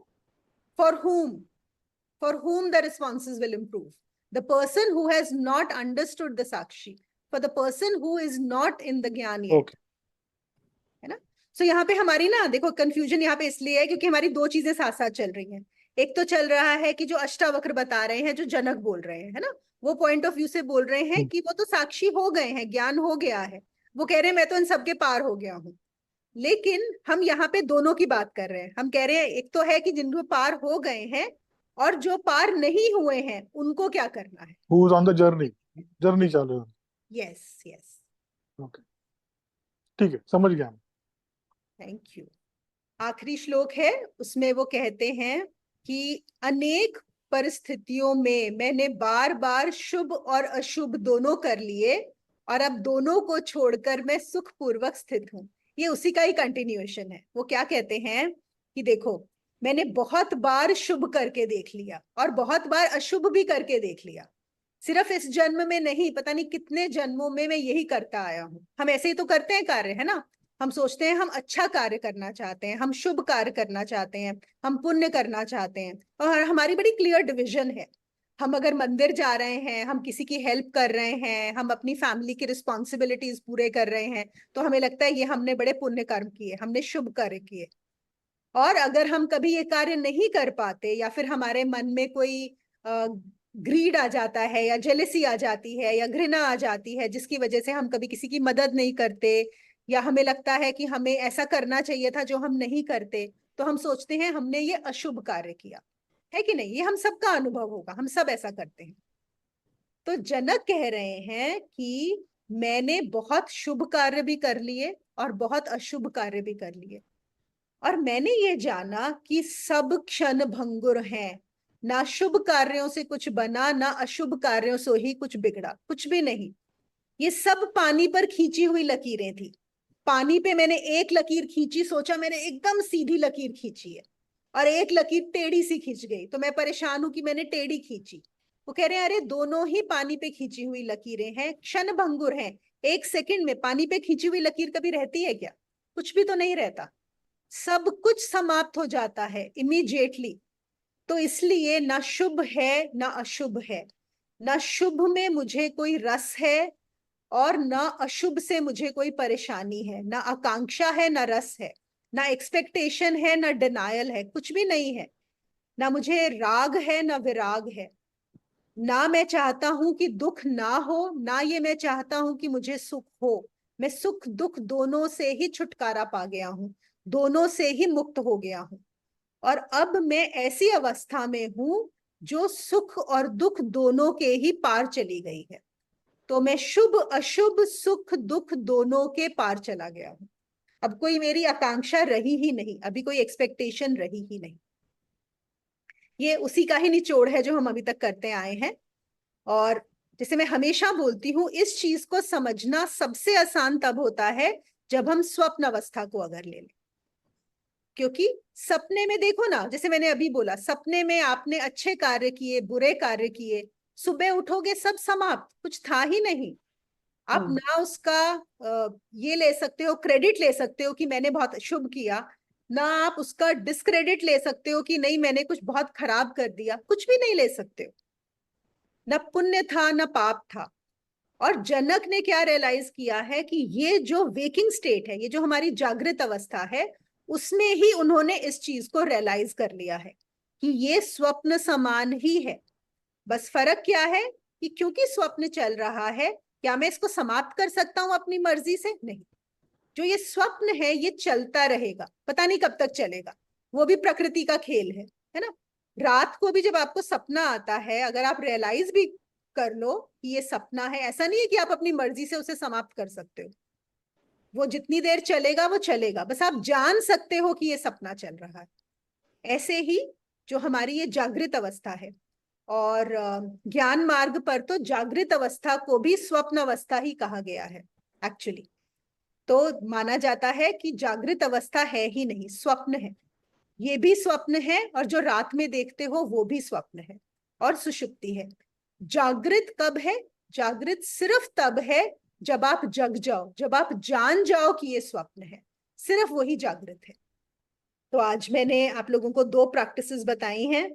अगर हो सके तो जरूर उस पर थोड़ा मनन करना, सोचना, करना। ये देखो, ये छोटी छोटी चीजें होती हैं, ये सब हेल्प करेंगी आपको। मोनिका, 2 कौन सी है? One is the list of the things that we do out of obligation. The other one is? The other one, second thing, who will tell? दूसरी चीज क्या बताई थी? किसको याद है? वाओ, किसी को भी याद नहीं है। That is why I'm asking you. कर्तव्य. It was कर्तव्य, मोनिका. सॉरी, कर्तव्य. कर्तव्य का क्या बताया था? रिस्पॉन्सिबिलिटीज का बताया था ना. वो वही सेम ना, ऑब्लिगेशन वही तो एक है। It's either responsibility or obligation. Gratitude तो हमने बता दिया था ना, वो तो ग्रेटिट्यूड तो हम लिखते ही हैं। चलो लेट्स सी किसको याद आता है। अरे बाप रे। have to go अभी back मुझे and पता लगा कि आप लोग कितने ध्यान से सुनते हो मुझे।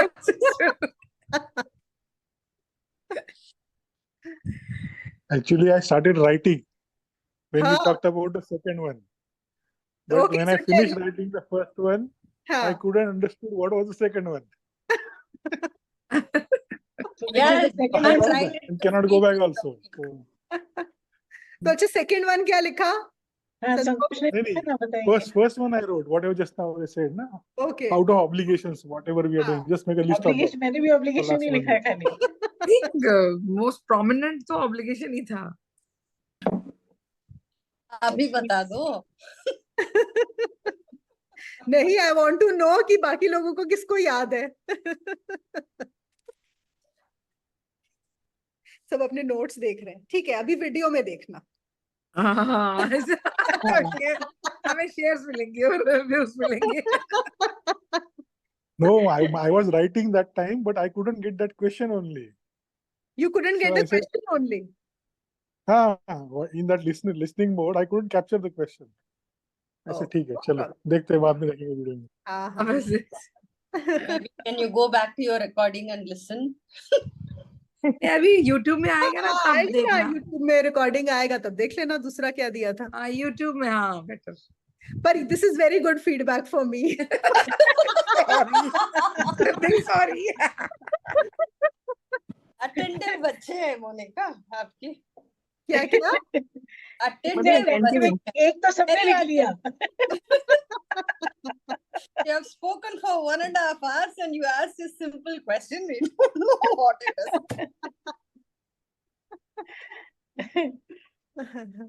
अच्छा, इतना याद है कि मैंने कोई दूसरी चीज भी बोली थी कि आज मैं एक No, और that is the thing. Good good good, very good. अच्छा, इस बहाने दोबारा रिकॉर्डिंग सुनोगे, it's worth listening to it again. Good good. Anyway, do. अब नींद नहीं आएगी जब तक वो नहीं पता चलेगा दूसरा। अब दिमाग में वही It was वही, हाँ। was something, Monica, कि to think of the past actions which you have done, जहाँ पे मतलब the actions which you did and like वो like अपने आप ही हो रहे थे, but वो then तो you वही thought है ना, कि नहीं, they were second ही हो being गया done. ना वो। नहीं Shivani, you had to make it. Very good. तो शिवानी को 5 पॉइंट्स मिलते हैं अगर कभी अगली बार कोई टेस्ट हुआ उसके लिए। ठीक है।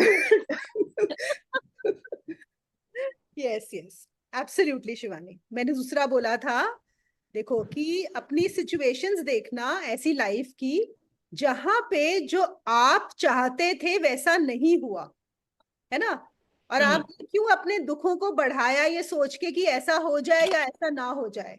तो यहाँ पर वो यही बोल रहे हैं कि सब अपने आप हो रहा है, आपने क्या किया, ये सोचा ये तो बिल्कुल नहीं होना चाहिए, लेकिन फिर भी वो वैसा ही हुआ जो होना था, पर आपने क्या किया, आपने दुख को बढ़ा लिया था। याद है ये वाला पॉइंट हमने किया था? Yes. तो आपको अपनी लाइफ की सिचुएशंस कुछ ऐसी लिखना जहां पर ऐसा हुआ था। तो अब हम उससे क्या सीखेंगे कि आगे अगर हो रहा है जो होने दो, अपना दुख तो मत बढ़ाओ ना ये करके कि ऐसा होना चाहिए या ऐसा नहीं होना चाहिए, क्योंकि दुख का कारण वही है। मुझे थोड़ा सा क्लियर हो गया सबको? ठीक है, तो चलिए फिर 2 एक्सरसाइजेस करिए और हो सके तो अगले हफ्ते शेयर करिएगा कि क्या समझे उससे, है ना। देखो, सिर्फ सुनने से, थोड़ा सा सुनना किसलिए होता है कि हमें पता पड़ जाए कि क्या करना है। जब तक हम वो करेंगे नहीं सुनने के बाद कोई फायदा नहीं है। इट इज लाइक हमको कहीं पे जाना है, हमने डायरेक्शंस ले ली कि उस जगह पे ऐसे पहुंचते हैं, बस डायरेक्शंस लेके बैठ गए, फिर क्या फायदा ना। फिर तो डायरेक्शंस भी क्यों ली अगर जाना ही नहीं था वहां पे, तो है ना। तो इस पर चलोगे नहीं तो वेस्ट ऑफ टाइम है। देखो, सिर्फ सुनने से कुछ नहीं होगा, सुनने से कुछ नहीं होगा। मुझे कौन सी एक्सरसाइज है? अब आप वीडियो सुनना। बीच में कोई आ गया था, मैं ना गेट तक गई। नो प्रॉब्लम, वीडियो सुनना। चल रिकॉर्डिंग सुनेंगे, ठीक है। ठीक, okay bye. Thank you. Thank you. Thank you. Bye bye. Thank you, Monica. Thank you. Thank you.